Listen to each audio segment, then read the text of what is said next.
Olá, sou Fernando Duri. No último vídeo, nós falamos sobre importação de bibliotecas e o reaproveitamento de código, falamos de modularização de projeto, bem como de ativos de dados. Eu espero que vocês tenham praticado e criado vários projetos diferentes, bem modularizados, com ativos de dados bem definidos. Neste vídeo, falaremos sobre a coleta de dados, bem como os tipos diferentes de dados, como quantitativo, qualitativo, se é um processo de coleta primário, secundário. Depois, nós vamos falar sobre o processamento desses dados através da limpeza, tirando dados faltantes, tirando valores nulos. E, por último, falaremos de regularização de dados. Vamos começar então falando sobre a coleta de dados. A coleta de dados é a etapa essencial e primordial de qualquer projeto de ciência de dados, até porque é a partir deles que nós tiramos nossas conclusões, que nós criamos modelos de inteligência artificial e tudo mais.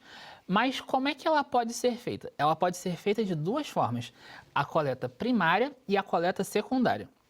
A coleta primária, como vocês podem ver nessa figura ilustrativa, seria a captura, por exemplo, de logs de algum sistema, que justamente englobariam essas duas primeiras etapas. A partir dessa captura, você, como dono dos dados, você foi o primeiro a conseguir esses dados e a primeira pessoa a mexer com eles propriamente dito. Então, você pode gravar a captura primária nesse sentido. Quando a gente está falando de captura secundária, é quando nós já capturamos dados a partir de relatórios, a partir de pesquisas que foram geradas por outras pessoas. Outras pessoas criaram sistemas que capturavam logs, outras pessoas fizeram pesquisa na rua e publicaram esses dados em algum espaço público. Você, como cientista de dados, foi lá e se aproveitou desse trabalho já feito, né, e está usando esses dados.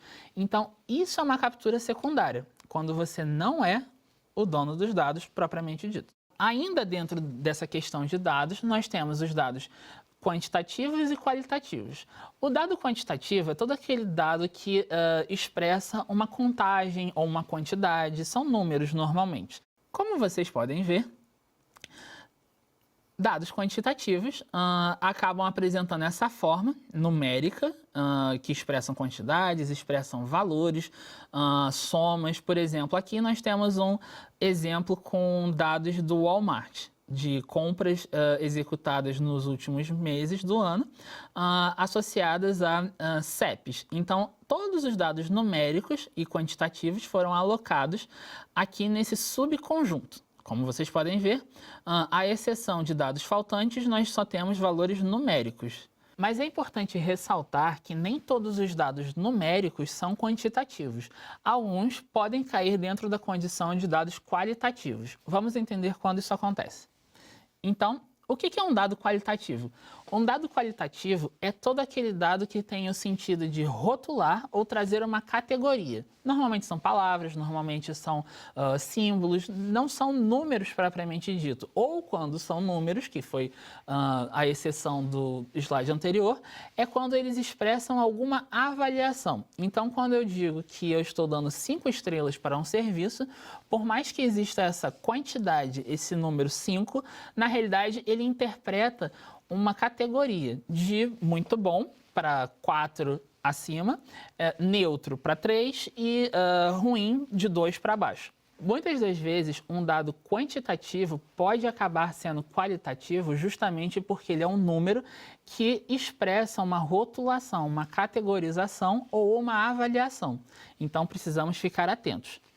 A exemplo dos nossos dados qualitativos, ainda dentro do conjunto do Walmart, nós podemos separar, então, esses valores mais categóricos, que têm ou palavras ou rótulos, como, por exemplo, a rua de onde o produto foi entregue, a cidade de onde a compra foi feita, o tipo de loja, então a gente consegue identificar, né, rotular, mas também, olha só aqui do lado esquerdo, um conjunto de números que, reorganizado, passa uma outra informação, né, como datas. Então, data de abertura da compra, data de ida, né, ao supermercado, né, quando aquele item foi adquirido.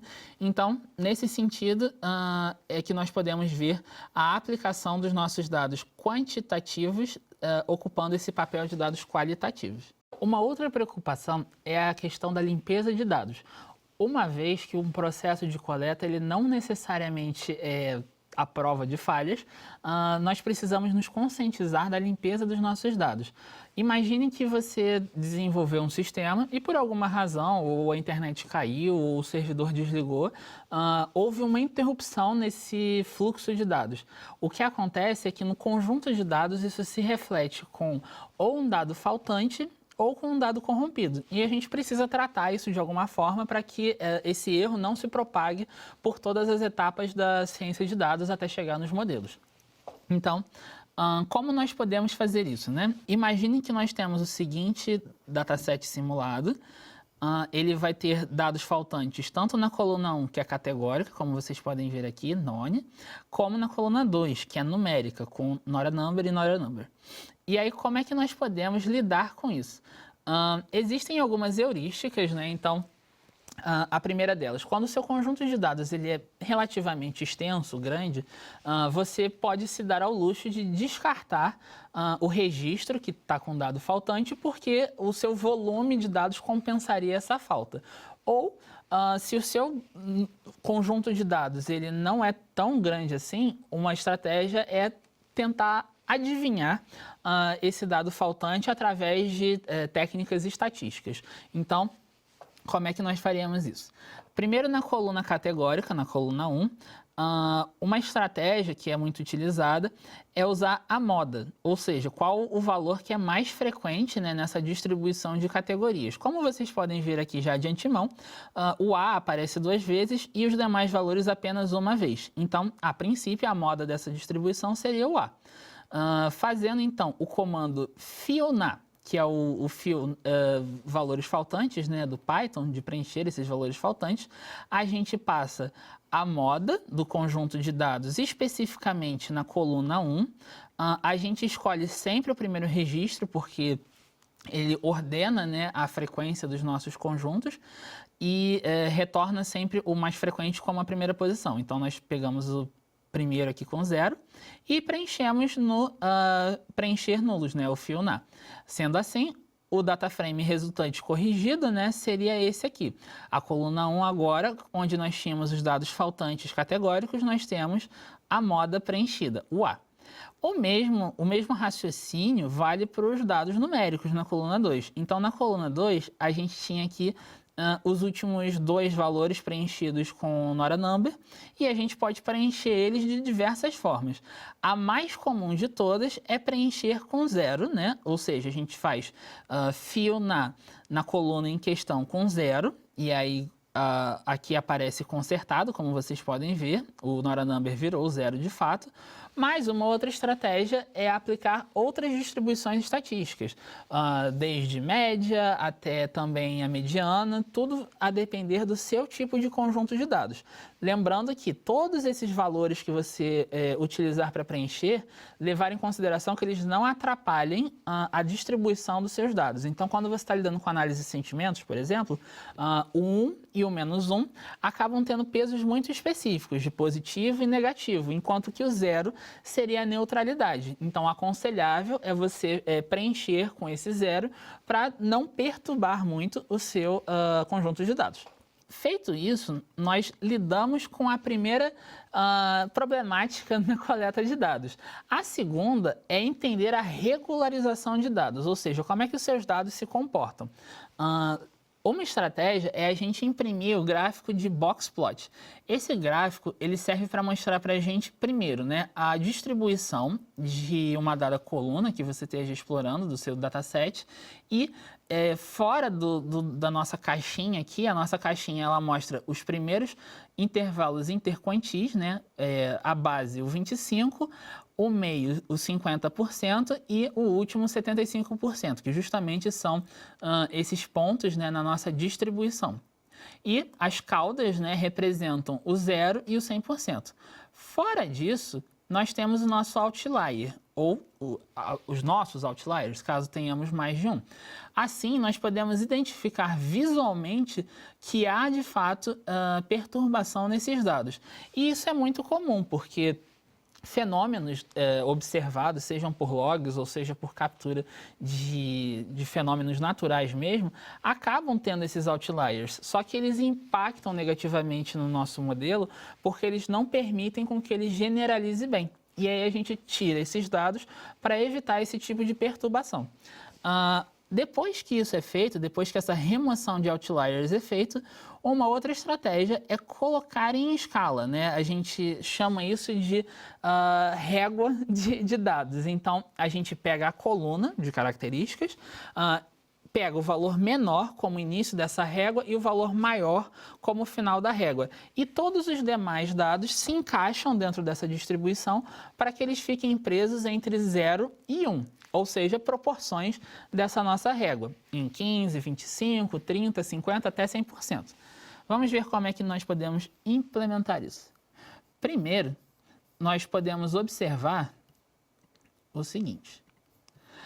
A nossa visualização para evidenciar os nossos outliers. Então, temos aqui o boxplot feito em cima do conjunto íris, onde artificialmente nós colocamos um outlier com o comprimento de pétala 10 e nós imprimimos ele aqui para visualizarmos esse ponto fora da curva, esse outlier. Então, retomando, nós temos o primeiro quartil aqui, a nossa mediana e o nosso terceiro intervalo interquantil. Nas caudas, nós temos o 0 e o 100%, e lá para fora das caudas nós temos o nosso outlier, o nosso ponto fora da curva, que nós espertamente removeremos para tratar nossos dados. Feito isso, nós vamos fazer então a regularização desses dados através da estratégia min-max scaler, né, ou distribuição min-max, onde nós justamente instanciamos, né, essa nossa classe min-max e treinamos ela dentro do nosso data frame. Assim, transformando ele dentro daqueles valores de mínimo e máximo para estabelecer a proporção. Sendo assim, o nosso resultado final é um conjunto de dados todo dentro da mesma escala, entre 0 e 1. Para que o modelo possa gastar menos recurso computacional trabalhando com esse tipo de dados e não fique muito perturbado por uma escala muito grande, que é muito importante também. Neste vídeo, nós falamos sobre o processo de coleta de dados, bem como os tipos de ativos de dados. Nós falamos também da limpeza desses dados, como remoção de dados faltantes, remoção de nulos e a regularização de dados, que é muito importante. No próximo vídeo, faremos a prática de como tipar os nossos dados em Python, bem como executaremos os controles de fluxo e criaremos um projeto do zero. Nos vemos lá!